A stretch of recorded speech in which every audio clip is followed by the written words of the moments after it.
Somewhere in the bowels of the city that never sleeps Kevin McCullough, radio host with Salem Media, is a man also not sleeping. Syndicated radio talk show host Kevin McCullough. And that guy would like a word with you. Many of you know him as Vostradamus. Of course that Kevin show is going to be great. The only thing that could be greater, of course, would be that Donald show. But we don't have that, so we have that Kevin show. Featuring the music of Dick Tunney and the Dream in Color Orchestra.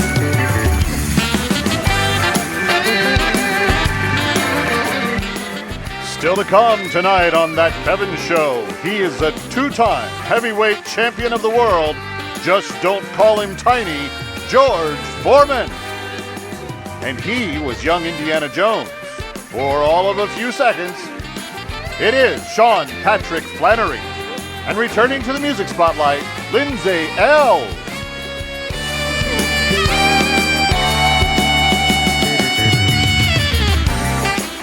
And now, from Times Square, where both Don Lemon and Tucker Carlson were last seen rushing their golden parachutes to the last bank standing, here's that Kevin. All right, you know it. It was not a good week, at least starting out last week, if you were a news anchor at a cable news channel, that's for sure. But I made the cut, so I'm pretty happy. Not going anywhere yet, but thank you. Thank you, Announcer Dave. We've got a great show straight ahead. Let's get straight to Assignment Desk Weekend.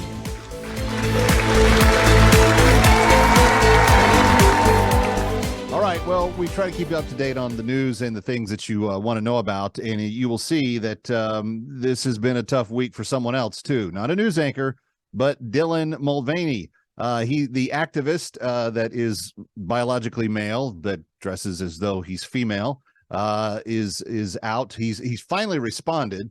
I don't understand quite what the hesitancy was, but evidently when the gal that hired him for the Bud Light campaign got fired this week, Dylan Mulvaney went into his shell because he's so shy and decided to come out yesterday saying, I've got 13 million followers online. I don't have to keep quiet about this.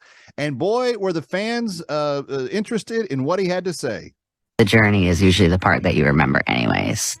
My troops are in position to begin searching the swamps for these rumored underwater villages. Yep, that was about as much as it made sense. Dylan Mulvaney saying that, people didn't support him, saying he came from a conservative Christian household and that this was all the problems that had plagued him, beset him from the time that he was born.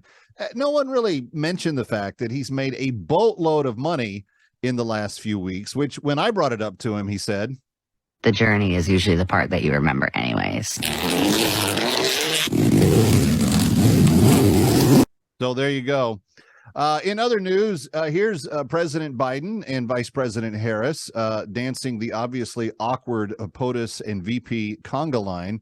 And they themselves had a little bit to answer for this week because our friends over at Fox News decided to go out and ask people what they thought. Had they been successful or had they been failures? The thing we do, coming here and everything is just more expensive because of what they've done. We have the energy, why don't we use it? Inflation.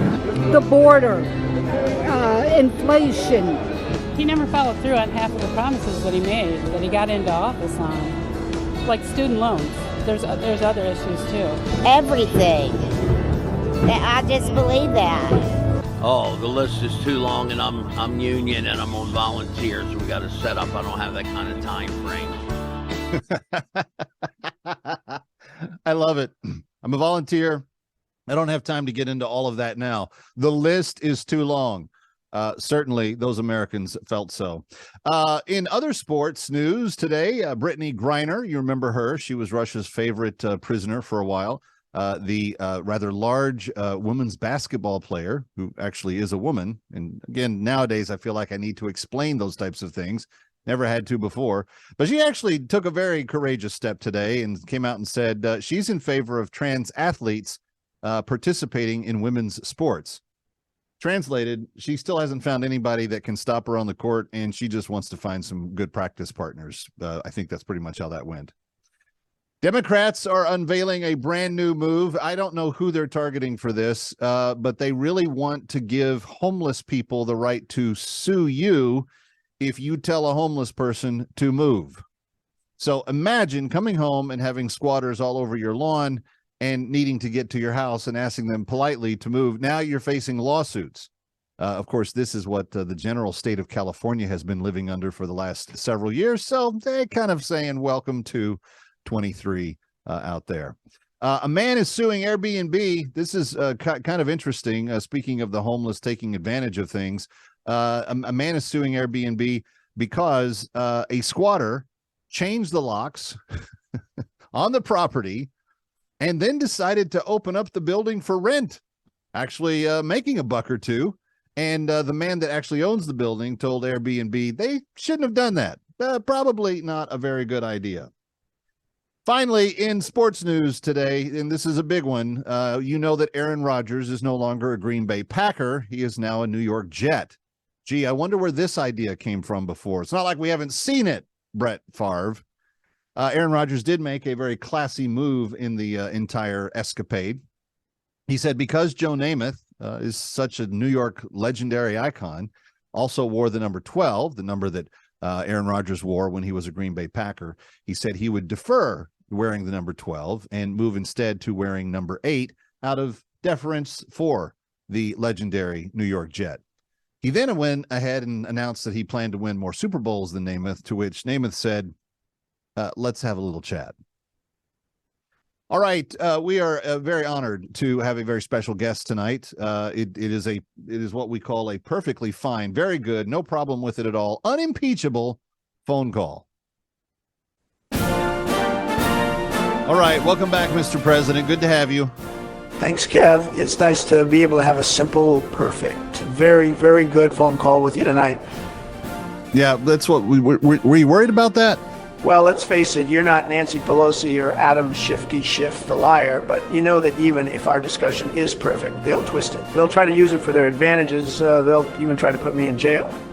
But, Mr. President, Nancy and Adam aren't in charge anymore, so isn't that fear just a little bit unfounded? Just like the Russia collusion hoax, and a fake impeachment off a perfectly fine, very good, some would even call it a perfect phone call. And Kev, you should be worried. So how are you feeling about the ongoing Bragg investigation? Oh, you mean the Alvin Drag show? Does he do drag shows? No, but he loves their brunches. The man eats them for breakfast, lunch, and dinner. All three. Bottomless mimosas. Mimosa. Such a fun word to say. Isn't it, though? But who would want to drink them while going bottomless? Doesn't it get a bit windy that way? But what does he care? He's at a drag brunch. I couldn't tell you, sir. It's really none of my business. What is it about drag that suddenly made it so popular? I mean, do the brunches taste better? Bottomless or not? Do Hershey bars, because they have the prancing man on the wrapper? Is beer? And look, I don't drink a drop of alcohol. Right. But you couldn't pay me to drink that dishwater soap if I was dying of thirst. I'm not really too sure about any of that. Look, if little Billy, Billy Butt-Vaney, wants to prance around in Nike workout apparel for women, even on TikTok, that's his prerogative. But ask yourself the question, does it make the workout gear better, more flexible, roomier, able to catch your downward-facing dog better? I have no idea, sir. It's kind of the equivalent of Kim Jong-un begging Dennis Rodman for his porn collection, or the FBI going through Melania's underwear drawers. How's that? They call it law enforcement. What they should call it is hoovering, because, Edgar J. was into that kind of stuff. Oh, he was? Speaking of the First Lady, has she recovered from the confiscation of stuff from Mar-a-Lago? Oh, she's fine, doing great, trying to be best. Even told me I get to give her a hug and kiss on the forehead maybe this week. All right, that's progress. I mean, where things were at just a little while ago. Well, speaking of progress, I hope that you've registered to vote, Kev. Oh, Mr. President, I'm always willing to do my part. Good to hear. Now I just need 85 million more Americans to feel that way, and we will make progress again. So progress is what you're focusing on now? Which strikes me, what a great slogan for my new red hats. Make America progressive again. What do you think, Kev? I can mark it in my Mr. President, not to be negative here, I just don't think that'll have the same impact that you think it will have. Fine, be a Debbie Downer, Kev, or a gloomy storm, or a stormy Downer, or a stormy Daniel. Pick your metaphor. I've got work to do. Bye. Okay, bye. Thank you, Mr. President. Thanks for the phone call. Another perfectly good, very, very good, almost perfect, some would say unimpeachable phone call here at That Kevin Show.